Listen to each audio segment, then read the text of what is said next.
nuk e kisha menduar, e nuk e kisha besuar që do arrija këtë moshë. Megjithatë, erdha tani, nuk mund ta ndërpres sa të vazhdoj, le të vazhdoj. Por një gjë e kam vënë re që unë nuk rri dot asnjë ditë pa lexuar diçka.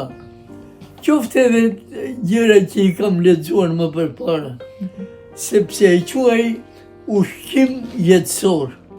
Buka është e domosdoshme për të mbajtur gjendjen fizike, kurse leximi është kushti themelor i jetës normale, i jetës të një njeriu që do të di nga jeta, do të kuptoj diçka nga jeta. Se është i vetmi parim që duhet të udhëheq çdo atë njeri që pretendon se është intelektual, edhe që do të bëhet intelektual. Se intelektual nuk jemi as unë as tjerë. Për të bërë intelektual ka kërkesa të larta shumë. Si do qoftë, në atë rrugë duhet ecër. Pa fund, deri në fund të jetës. Sa ke fuqi, sa ke mendje në kokë, shëndeti mendor është kushti i parë. Po tjeta i në rregull është te leximi, te studimi. Ati është burimi i shëndetit mendor. Pastaj vjen shëndeti fizik. Po pa shëndet mendor, shëndeti fizik humbet vlerën. E metet vetëm si një gjë për të lëvizur vetëm. Kjo është kondicio sine qua non, kushti pa të cilën nuk jetohet. Unë bilet ditë e fundit lexova atë Parizi më i mirë në 119, ja e kam aty librin të Margarit. E lexova sepse kërkova në një roman tjetër, ato i kisha kaluar në përdor të gjitha.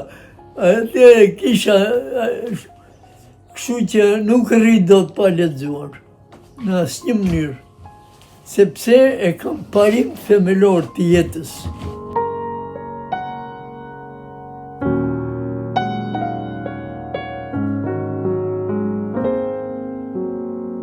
Kam punuar me 10 vite. E fillova me kanunin e Lek Dugagjinit. Isha student në gjimnazin e Shkodrës. Ditën që ka dalë në shitje, më ka nxitur një shkodran që të shkoja ta blija, edhe kam blerë. Që ditën e parë që doli në shitje në Shkodër, e bleva dhe e fillova ta lexoj me hetje të madhe. E kam lexuar kur kam qenë student në Shkodër. Pastaj doli kanuni i Skënderbeut. I mora dhe ata, i kam marrë të gjithë kanunet që kanë dalë. I mirë ditë se i Kuksit e tjera. I kam lexuar, i kam krahasuar. Dhe doja të gjëja çka kanë të përbashkët, kam bërë dhe një artikull. Karakteristikat e përbashkëta dhe dallimet me kanunin e Lek Dugagjinit. Kanuni i Labris me kanunin e Lek Dugagjinit. Për arsye se kishte mendime sikur kanuni i Labris është kopjuar nga kanuni, nuk është e vërtet. Po janë tradita origjinale shqiptare, dhe në Mirdit, edhe në Kukës, edhe në Labri. Sepse mbrojtja e nderit ka qenë njësoj në të gjithë kanunet, nderi mbi të gjitha, besa mbi të gjitha. Kështu që këto si luan askush. Kur erdhi puna pastaj që janë bërë këto kanunet e reja, mund të kenë marrë fraza nga njëri e nga tjetër. Nuk ka rëndësi, po këto kanë qenë tradita të kombit e të popullit shqiptar, që nga veriu në jug. Për këtë jam 100% i sigurt. Se kam bërë krahasim edhe me kanunin e Skënderbeut, me shtetun edhe për historikun, se si u bëhe njën e tjetër, sepse është i azhurnuar, është plotësisht i bazuar, i drejt, e mbroj deri në pikën e fundit gjakut. Në kuptimin që ka të vërteta, nuk ka gjëra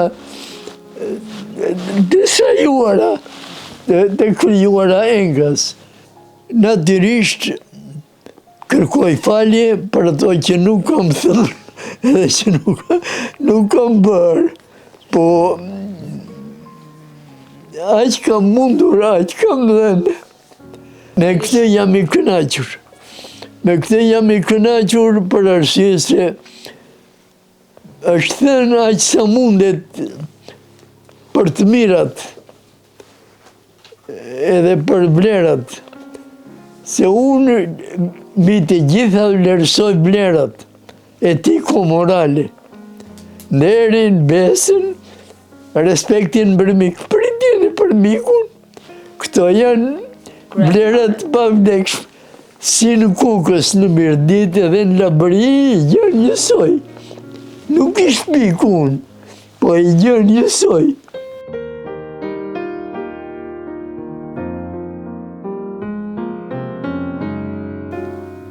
Në ratë pare me gjitha, duhet kemi parasysh se ligjet i kanë bërë klasat sunduse, që kishin pronën në zotrime, që kishin tjera, që këtu fillon shkalla e mos barazis. Dhe nuk mund të pritet që ligjet ishin të drejta, derisa autorët e tyre kanë qenë njerëz që kishin privilegje, kishin pasuri, kishin privilegje të shumta. Dhe pjesë e varfa nuk kishte asnjë kompetencë. As e pyeste kush se çfarë do bëjmë në ligj. Kështu që në këtë kuptim, ligji ndryshon nga kanuni. Ka ndryshim rrënjësor, se kanuni mbështetej me parimin e barazisë. Të barazisë në kuptimin, të kuptojemi, kanuni i shekullit 19 e 20 filloi të huazuhet nga ligjit, edhe nga se erdhi Turqia me ligjet e saj, erdhi Bizanti me ligjet e tia, edhe futën influencat e tyre edhe në kanune. Po flas për kanunet puro që rregullonin mirë administrimin edhe rregullimin. Kështu që ligjet flasin për barazi, po në themel, kjo barazi nuk respektohet, edhe nuk mund të respektohet, sepse si thash, ata që i bëjnë ligjet, ata që i drejtojnë ligjet, që i zbatojnë ligjet, janë vetë njerëz të cilët kanë privilegje, kanë element të mos barazis, dhe nuk i intereson që ajo barazi kanunore, thjesht e pastër e kulluar, të qëndrojë sot, në asnjë mënyrë. S'mund tjetë, po barazia sot ka kuptim tjetër. Që neni 20, neni 20, për vrasjen, parashikon dënim me heqjet liris deri më kaq dhe dënimin me kaq. Barazia është njësoj, si për të pasurin dhe për të varfrin. Kur vjen puna për të zbatuar pastaj, se si do zbatoj gjyqtari, është punë tjetër. Ati fillon elementi mos barazis, se në qoftë se gjyqtari ishtë përket klasës sunduse, klasës së pasur, nuk ka mundësi që tjetë i pastër në kuptimin që të zbatoj 100% kanunin, po do edhe ligjin, po do zbatoj, do gjëj mënyrat, mjetet, do gjëj shtegjet për të lehtësuar ose për të rënduar. Ligjet sot janë si mas gjendjes ekonomike shoqërore, si mas sistemit ekonomiko-shoqëror, dhe nuk mund t'jenë ndryshme. Ishte socializmi, që pretendon të barazi për të gjithë. po ligjet ishin marrë nga gjetk. Ligjet ishin marrë nga Rusia, ligjet ishin marrë nga Serbia, ligjet ishin marrë nga Rumania, e tjere. Kështu që ajo barazi ishte në kuptimin abstrakt, teorik, dhe nuk mund të zbatohej barazi në kushtet e pabarazisë ekonomike shoqërore. Është ky rregull nuk mund të imagjinohet që në një shoqëri pa barazi shoqërore ekonomike të kërkosh barazi juridik. Barazi të vërtet juridik, se barazi formale po, e kemi sot në kushtetute, në ligje, në tëra kudo. Po realisht, cili është sistemi shoqëror ekonomik? Sistemi ekonomiko-shoqëror nuk është i barazis, është i pa barazis. Prandaj, në mënyrë të pashmangshme, që ligjet do t'i përgjigjen sistemit ekonomiko-shoqëror, edhe do jenë burimi e prodhimi sistemit ekonomiko-shoqëror. Në këtë po si thash, sot barazia kuptohet nga ana formale. Pse? Kodi penal parashikon për vrasjen.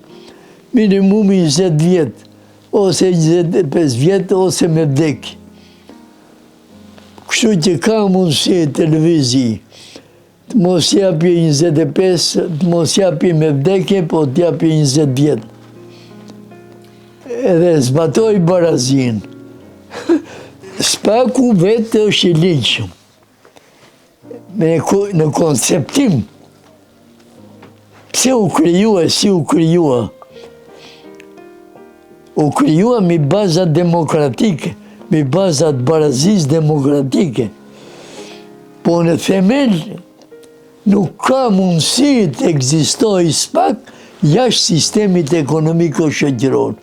Për mendimin tim, pastaj se thash, se është imagjinuar që të krijojmë një sistem drejtësie që të respektoj barazin. Barazia respektohet edhe në socializm, edhe në kapitalizm. Po cila barazi?